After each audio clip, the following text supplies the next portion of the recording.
Bonjour, j'espère que vous allez bien. Comme vous l'avez vu, on va aujourd'hui parler de la séparation sous un angle un peu différent de ceux que j'ai déjà pu aborder par le passé. Et je vous annonce aussi tout de suite, on commence par les bonnes nouvelles en premier, que vous avez, que ce soit dans le lien de la description ou en fin de vidéo, accès à une méditation gratuite 100% offerte que je vous ai préparée avec soin, avec amour pour venir apaiser justement les phases de parcours qui peuvent être un peu pesantes. Je l'ai pensée pour les phases de séparation, mais à savoir que cette méditation elle peut être utilisée dans tous les moments un peu lourds. Et dans une semaine tout pile, je sors un coffret de 4 méditations justement pour vous aider, alors soit à explorer le lien sur le plan un peu plus énergétique, invisible, pour prendre soin de votre lien, pour savoir comment bien avancer en étant guidé par les êtres de lumière qui veillent sur votre lien, comment connecter à votre flamme jumelle, que ce soit en période de séparation ou non.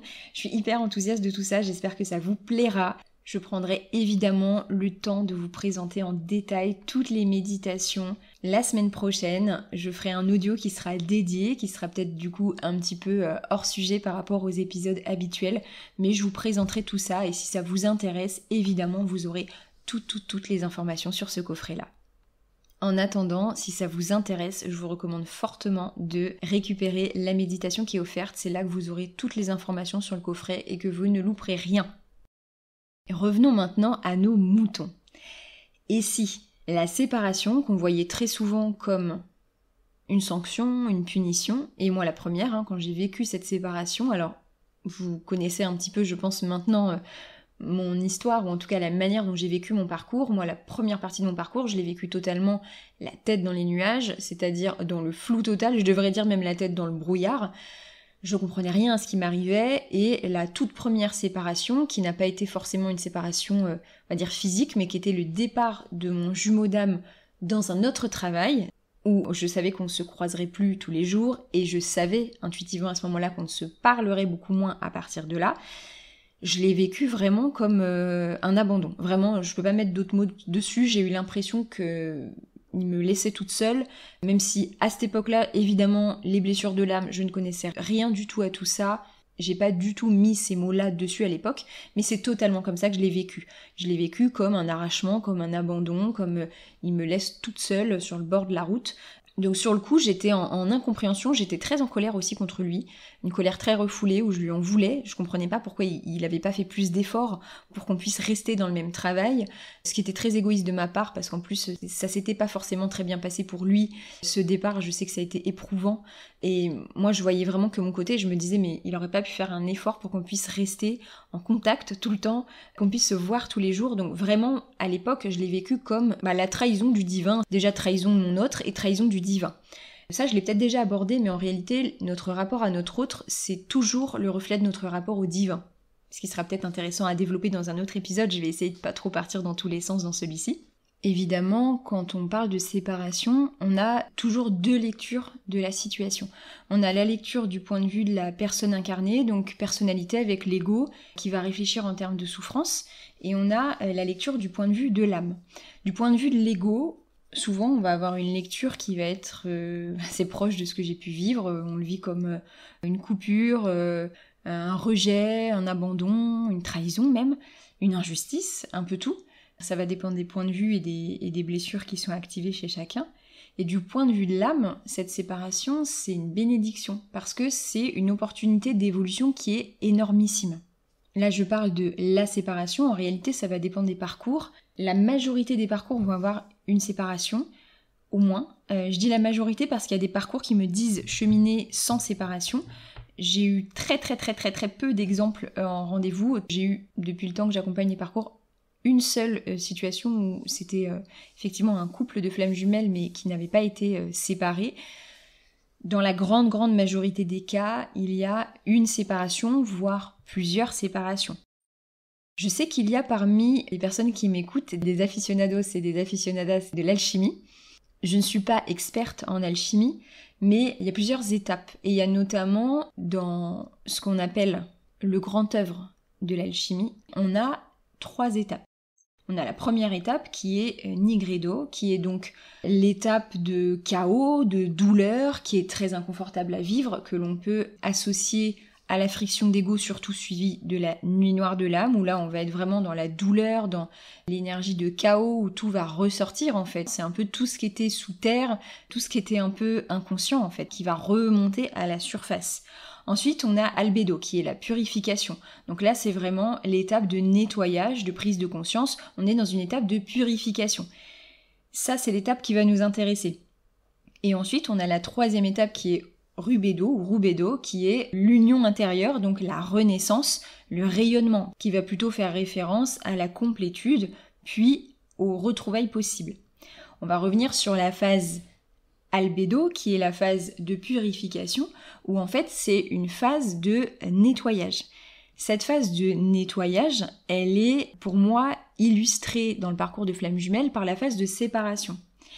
La séparation, c'est très souvent vécu comme quelque chose qui est assez traumatisant, c'est quelque chose qui est vécu comme une incompréhension, comme une erreur en fait, quelque chose qui ne devrait pas être parce qu'on s'aime tellement qu'il ne devrait pas y avoir de séparation. Sauf que c'est vraiment une étape d'initiation. Pour moi, c'est dans ce vide que la purification est possible. C'est-à-dire que tant qu'on est en contact l'un avec l'autre, on va toujours rajouter des éléments de sollicitation, on va toujours rajouter quelque part un petit peu de l'eau au moulin.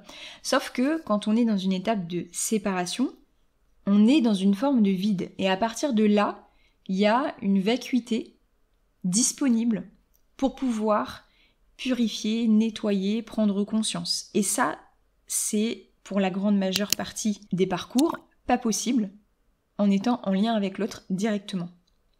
C'est dans cette phase de séparation que très souvent on va développer de manière beaucoup plus poussée et de manière beaucoup plus accrue tout ce qui est perception subtile qui vont au-delà de la connexion physique. Si je prends une image, ça me fait penser par exemple à certaines personnes qui peuvent avoir un handicap. Si on prend quelqu'un qui par exemple est malvoyant ou aveugle, souvent c'est une personne qui va développer d'autres sens, qui va avoir souvent une ouïe très développée, qui va sentir aussi la présence des gens autour de lui ou autour d'elle de manière beaucoup plus accrue que quelqu'un qui a une vision fonctionnelle. En réalité, si cette personne elle peut développer davantage ses sens subtils ou ses autres sens physiques, c'est parce que elle a un vide. Il lui manque quelque chose. Comme il lui manque quelque chose en termes sensoriels, elle va compenser autrement. C'est peut-être un exemple un peu maladroit, mais je trouve que c'est assez parlant dans le sens où, quand on est dans ce lien de flamme jumelle, on va évidemment avoir cette connexion extrêmement forte qui va presque nous aspirer vers l'autre, et quand l'autre se retire, ça crée ce vide. Et ce manque va nous forcer à chercher cette connexion ou ce type de connexion au-delà de la connexion physique palpable.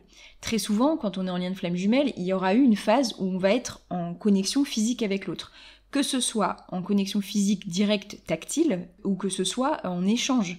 Souvent, il va y avoir eu des échanges, que ce soit de vive voix, par message, par mail, par téléphone. Il y a eu un échange. Donc il y a eu une phase de plein. Il y a eu une phase où on a vraiment connecté dans la matière. Sans quoi il n'y a pas vraiment eu de reconnexion. Et ensuite, il y a besoin de cet espace pour pouvoir développer derrière la confiance en ses sens plus subtils.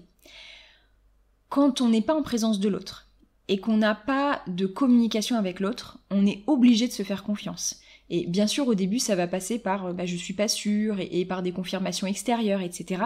Mais petit à petit, on apprend à se faire confiance. On apprend à sentir la présence de l'autre. On apprend à savoir si ce rêve, c'était juste un rêve ou si c'était plus que ça.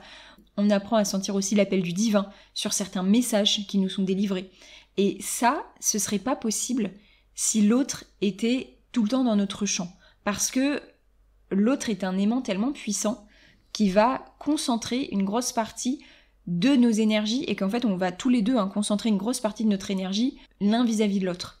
Et donc là, il y a ce vide qui nous est offert déjà pour respirer, parce que souvent cette séparation elle va arriver suite à des moments où ça a été très intense, soit suite à des disputes, des frictions, etc. Soit suite à des décisions de vie qui ne sont pas liées forcément à des disputes. Moi, dans mon parcours, la séparation physique, elle n'a pas du tout été liée à une dispute, elle a été liée à une décision de vie de mon autre de se reconnecter à ses racines. Et malheureusement pour moi, ces racines, elles sont très très très très loin de la France. Mais du coup, ça amène une situation où on a vécu beaucoup, sur le plan émotionnel, sur le plan énergétique, sur le plan vibratoire, et d'un coup, l'autre s'en va. Et quand l'autre s'en va, ça crée justement un espace déjà pour souffler. Je sais que ça peut être perçu comme quelque chose d'anecdotique, et en réalité, ça l'est pas. Ce lien, il est fatigant, il est même épuisant, et les personnes qui ont été en couple très rapidement dans ce lien vous le diront que la séparation a été une bénédiction où elles ont pu souffler. On récupère des forces et de l'énergie aussi, qu'on a placé beaucoup dans le lien. En phase de séparation, on récupère cette énergie qu'on a placée et qu'on a pu perdre dans le lien parce qu'on a beaucoup donné, on a beaucoup échangé et ça a créé des frictions et à chaque fois avec les résistances, ça a fatigué. Donc déjà, on récupère. Ensuite, évidemment, il y a le fait qu'on recentre l'attention sur soi et que l'autre n'étant plus là, on n'a plus la possibilité d'avoir ce tableau blanc de projection sur lequel on peut projeter toutes nos souffrances, toutes nos douleurs, etc. On est obligé de se retrouver face au miroir le plus puissant qui puisse exister, qui est « Et quand je suis pas là, ça te renvoie à quoi ?» Et la séparation, c'est ça. C'est dans l'absence de l'autre, et maintenant ça te renvoie à quoi ? Et c'est là où on a l'opportunité de plonger pour travailler sur ses blessures. Ça fera peut-être l'objet d'un futur épisode parce que je sais qu'on m'a demandé aussi comment travailler ses blessures, etc. J'ai pu, je pense, en parler dans d'autres épisodes, mais ça peut être intéressant de creuser ça. C'est là où on va aller creuser et se rendre compte qu'en réalité, oui, bien sûr, il y a des problématiques dans ce lien, mais en réalité, ce lien, c'est vraiment qu'un miroir. Et plus on libère ses propres problématiques liées à son enfance, liées à ses parents, plus on va libérer aussi ce lien. Pour moi, la séparation, elle est comparable au vide qu'on peut vivre quand on est petit, par exemple, quand on est enfant, et qu'on s'ennuie. Je pense que ça arrive de moins en moins, malheureusement, dans les générations les plus récentes. Maintenant, les enfants, je pense, s'ennuient très peu, on leur cherche toujours des occupations, et c'est dommage parce que les phases d'ennui, ce sont des phases qui sont extrêmement importantes. Ce sont des phases qui sont nécessaires au développement de la créativité notamment. Ce sont dans les phases de vide que les artistes vont créer, vont avoir des inspirations, des idées. Ce sont dans les phases de vide où on se connecte à soi, où on se connecte au divin, où on reçoit des intuitions, où on va ressentir l'autre énergétiquement. Si on passe sa vie à remplir, à combler, on n'a aucun moment d'introspection, on n'a aucun moment de réception. Là, on est vraiment sur le jeu des énergies masculines et féminines. Le masculin, c'est l'énergie qui va vers l'extérieur, c'est l'énergie qui est dans l'action. Le féminin, c'est l'énergie qui est tournée vers l'intérieur et c'est ce qui est lié au vide, à la passivité. Je fais des gros raccourcis pour que ce soit très clair, c'est bien plus subtil que ça. Si vous êtes toujours dans votre masculin, que ce soit tourné vers l'autre ou à remplir votre vie d'activité, vous n'avez absolument pas l'espace pour recevoir, que ce soit de votre autre, que ce soit de vous-même, que ce soit du divin. Le divin, il est prêt à chaque instant à remplir votre coupe. Mais si vous ne laissez pas d'espace pour qu'il puisse verser votre coupe, il ne peut pas le faire. Et c'est en ça que la séparation, ça vient aussi comme une forme de bénédiction. Ça vient créer du vide pour que vous puissiez dans votre vie aller voir ce qui est important et que vous puissiez aussi laisser le divin vous guider. Quand on est dans cette relation et qu'on est en contact, c'est très perturbant sur tous les niveaux. Il y a besoin par moment de souffler, de revenir à soi pour pouvoir entendre sa guidance, que ce soit la guidance de l'âme, que ce soit la guidance du divin, que ce soit la guidance des guides spirituels. On a besoin de ces moments-là. Cette phase de séparation, évidemment, elle est extrêmement douloureuse et mon propos n'est pas de faire croire le contraire.